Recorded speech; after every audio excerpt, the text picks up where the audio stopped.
আসসালামু আলাইকুম। পৃথিবীর যে প্রান্ত থেকে শুনছেন এবং দেখছেন সবাইকে শুভেচ্ছা জানাচ্ছি। তো বাংলাদেশে থেকে বিভিন্ন সময় প্রায় ফোন আসে, মেসেজ আসে যে ভাই প্রধানমন্ত্রী শেখ হাসিনা কি আসবে, কবে আসবে। তো মাননীয় প্রধানমন্ত্রী বঙ্গবন্ধু কন্যা শেখ হাসিনা এই দেশকে ভালোবাসেন, দেশের জনগণকে ভালোবাসেন এবং দেশের মাটিকে ভালোবাসেন। সো মাননীয় প্রধানমন্ত্রী বঙ্গবন্ধু কন্যা শেখ হাসিনা আসবে, অবশ্যই আসবে। আসবে মানে আসবে, অবশ্যই আসবে এবং বাংলাদেশ হাসবে। কারণ বাংলাদেশের মানুষ, বাংলাদেশ শেখ হাসিনার জন্য অপেক্ষা করছে। দুহাত তুলে মানুষ নামাজ পড়ে রোজা রেখে মাননীয় প্রধানমন্ত্রী বঙ্গবন্ধু শেখ হাসিনার জন্য, বঙ্গবন্ধু কন্যা শেখ হাসিনার জন্য দোয়া করছে যে মাননীয় প্রধানমন্ত্রী শেখ হাসিনা কবে আসবে এই বাংলাদেশে, কবে এসে আমাদের হাল ধরবে আবার। তাই ইনশাল্লাহ আপনারা এইটুকু জানেন যে ইনশাল্লাহ মাননীয় প্রধানমন্ত্রী বঙ্গবন্ধু কন্যা শেখ হাসিনা অবশ্যই ইনশাল্লাহ দেশে আসবে। কেন আসবে আপনি দেখেন, মানুষ কেন দুহাত তুলে আজকে শেখ হাসিনার জন্য দোয়া করছে এবং কেন তার আসা প্রয়োজন এবং কেন সে আসবে, অবশ্যই আসবে। কারণ আজকে সর্বশেষ আপনারা দেখেছেন যে মুক্তিযুদ্ধ জাদুঘরে আগুন ধরিয়ে দেওয়া হয়েছে। ধানমন্ডি ৩২ নম্বরের পরে আবার এখন মুক্তিযুদ্ধ জাদুঘরে আগুন দিয়ে দেওয়া হয়েছে। কারণ হচ্ছে যে ১৯৭১ সালের মুক্তিযুদ্ধ, স্বাধীনতা, এইগুলো এরা রাখতে চায় না। মুক্তিযুদ্ধের কোনো নাম নিশানা এই ৭১-এর পরাজিত শক্তি বাহিনী রাখতে চায় না। এই জন্য তারা ৭২-এর সংবিধান বিশ্বাস করে না, তারা ৭১-এর মুক্তিযুদ্ধে বিশ্বাস করে না, তারা বঙ্গবন্ধুতে বিশ্বাস করে না, ধানমন্ডি ৩২ নম্বরে বিশ্বাস করে না, মুক্তিযুদ্ধের জাদুঘর তারা পুড়িয়ে দিতে চায়। তারা আফগানিস্তানের মতো একটা তালেবানি রাষ্ট্র চায়। তাই এই দেশকে রক্ষা করতে হলে, তালেবানি রাষ্ট্রের হাত থেকে বাংলাদেশকে রক্ষা করতে হলে অবশ্যই বঙ্গবন্ধু কন্যা শেখ হাসিনাকে প্রয়োজন এবং অবশ্যই উনি সেই দেশের নেতৃত্ব দিতে, বাংলাদেশটা যেন আফগানিস্তানের মতো তালেবানি রাষ্ট্র না হয়, সেই জন্য এই বাংলাদেশের নেতৃত্ব দিতে অবশ্যই বঙ্গবন্ধু কন্যা শেখ হাসিনা আসবেন। আপনারা দেখেছেন, বিশেষ করে নারী সমাজকে এখন জেগে উঠতে হবে। নারী সমাজকে যদি জেগে না ওঠে, নারী সমাজকে বলবো আমি, বাংলাদেশের সমস্ত বিশ্ববিদ্যালয়ের ছাত্রছাত্রীদেরকে বলবো এবং সমস্ত নারী জাতিকে বলবো যে আপনারা জেগে উঠুন। আপনাদের বিরুদ্ধে গভীর ষড়যন্ত্র হচ্ছে। আফগানিস্তানের মতো আপনাদেরকে ঘরে বসে রাখতে চায়, আপনাদেরকে বোরকা পরে ৪ দেয়ালে বন্দি করে রাখতে চায়। এই ষড়যন্ত্র হচ্ছে, আপনাদেরকে সেই দিকে নজর দিতে হবে। কারণ এই জামাত, শিবির এবং ৭১-এর পরাজিত শক্তি মৌলবাদীরা বিশ্বাস করে আপনারা যদি স্মার্ট হয়ে যান, আপনারা যদি শিক্ষিত হয়ে যান, আপনারা যদি স্কুল, কলেজ, বিশ্ববিদ্যালয়, ব্যাংক সহ বিভিন্ন মাল্টি ন্যাশনাল প্রতিষ্ঠানে যদি আপনারা চাকরি করেন, আপনারা যদি স্মার্ট হয়ে যান, তখন আপনারা এই জামাতের মতো মৌলবাদী দেশ আপনারা চাবেন না। আফগানিস্তানের মতো একটা জঙ্গিবাদী দেশ হতে এই দেশটাকে দিবেন না। এই জন্য পরিকল্পিতভাবে আপনাদেরকে ঘরে বসিয়ে রাখার জন্য, ঘরে বন্দি করার জন্য এরা বিভিন্ন ধরনের অপকৌশল গ্রহণ করছে। সেই অপকৌশলের অন্যতম মাধ্যম হচ্ছে যে বাংলাদেশে এখন ধর্ষণের মাত্রা বেড়ে গেছে। কারণ বিভিন্ন অপকৌশলগুলোর মধ্যে, বিভিন্ন অবলম্বনের মধ্যে একটি অন্যতম অবলম্বন হচ্ছে যে আপনাদেরকে যদি দর্শন করা যায়, আপনাদেরকে যদি দর্শন করা হয়, ভয়ভীতি প্রদর্শন করা হয়, তাহলে আপনারা আর বের হয়ে আসবেন না। আপনারা বিভিন্ন প্রতিষ্ঠানে, ব্যাংক, বিমা, স্কুল, কলেজ, বিশ্ববিদ্যালয় সহ বিভিন্ন মাল্টিন্যাশনাল প্রতিষ্ঠানে আপনারা চাকরি করবেন না। আপনারা ঘরে বসে থাকবেন, পর্দা করবেন। আস্তে আস্তে আফগানিস্তানের মতো তালেবানের দিকে রাষ্ট্রটা যাবে, একটা ইসলামিক রাষ্ট্র কায়েম করতে সম্ভব হবে। তো এই জন্য আমি বলবো যে আপনাদের অধিকার আদায়ের জন্য, আপনাদের নিজের জীবনের জন্য, আপনাদেরকে দর্শনের হাত থেকে বাঁচার জন্য আপনাদেরকে এগিয়ে আসতে হবে। এখনই সময়, আর দেরি নয়। এখনই আপনাদেরকে এই অপশক্তির বিরুদ্ধে, এই জঙ্গি ইনুসের বিরুদ্ধে, জঙ্গি ইনুস এই মৌলবাদীদের সাথে মিশে তাদের কাঁধে ভর করে সে ক্ষমতাটাকে আঁকড়ে ধরে রাখতে চাচ্ছেন। তাই এই ইউনূসের বিরুদ্ধে এবং এই ৭১-এর পরাজিত জঙ্গি তালেবানিদের বিরুদ্ধে আপনাদেরকে সমস্ত নারী জাতিদেরকে এখনই রাস্তায় নামতে হবে। আর আপনাদের নেতৃত্ব দেওয়ার জন্য অবশ্যই বঙ্গবন্ধু কন্যা মাননীয় প্রধানমন্ত্রী শেখ হাসিনা আপনাদের সাথে সবসময় আছেন এবং থাকবেন, এবং উনি বাংলাদেশে আসবেন। তারপরে আপনারা জানেন যে বিশেষ করে সেনাবাহিনীর কাছে আমি একটা অনুরোধ করব যে প্রিয় সেনাবাহিনী, আপনারা এই বাংলাদেশের সম্পদ, এই দেশে বিদেশে আপনাদের অনেক সুনামের সহিত আপনারা জাতিসংঘের শান্তিরক্ষা মিশনের কাজ করেছেন। আপনাদের সেই সুনামটুকু ধরে রাখবেন। আপনারা যদি জাতিসংঘের শান্তিরক্ষা মিশনে যদি আপনাদেরকে না নেওয়া হয়, তাহলে দেশ অনেক লস করবে, আপনারা ব্যক্তিগতভাবে অনেক লুজার হবেন এবং দেশের মান সম্মান ক্ষুণ্ণ হবে, দেশের স্বাধীনতা এবং সার্বভৌমত্ব ধ্বংসের দিকে যাবে। তাই আপনাদেরকে বলবো, আপনাদের দায়িত্ব, আপনারা দেশটাকে তালেবানি রাষ্ট্রের দিকে নিয়ে যাবেন না। কিভাবে এই ৩২ নম্বর গুড়িয়ে দেওয়া হলো আপনারা থাকতে। মাননীয় আপনাকে বলবো যে জনাব সেনাপ্রধানকে, জনাব ওয়াকারুজ্জামানকে বলবো যে আপনি তো বলেছিলেন যে এই দেশের দায়িত্ব আপনি নিবেন, আপনি দেখবেন।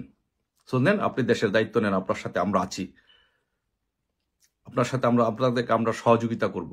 আপনি রক্ষা করুন, এই দেশ রক্ষা করুন, মুক্তিযুদ্ধ জাদুঘর রক্ষা করুন, ধানমন্ডি ৩২ নম্বর তো পুড়ে দিয়েছে, দেশের স্বাধীনতা সার্বভৌমত্ব রক্ষা করুন। আপনার সাথে দেশের জনগণ থাকবো, আমরা থাকবো, কিন্তু দেশটাকে আপনারা রক্ষা করুন। দেশটাকে তালেবানি রাষ্ট্র হতে দিবেন না, দেশটাকে জঙ্গি রাষ্ট্র হতে দিবেন না। এই নারীদেরকে ধর্ষণের হাত থেকে রক্ষা করুন। কতিপয় মৌলবাদীদের আশ্রয় এই দেশটাকে জঙ্গিবাদের দিকে ধাবিত করবেন না।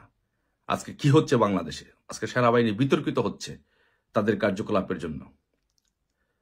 আপনারা যদি এই কার্যকলাপ এইভাবে বিতর্কিত হন, তাহলে এই দেশ ধ্বংস হবে, দেশের স্বাধীনতা এবং সার্বভৌমত্ব ধ্বংস হবে। তাই আপনাদেরকে বলবো, প্রিয় সেনাবাহিনীকে বলবো, আসুন আপনারা দেশের দায়িত্ব নেন, দেশকে রক্ষা করুন। নারীদেরকেও বলবো, আসুন আপনারা ঘর থেকে বেরিয়ে আসুন, এই অপশক্তির বিরুদ্ধে আপনারা রুখে দাঁড়ান।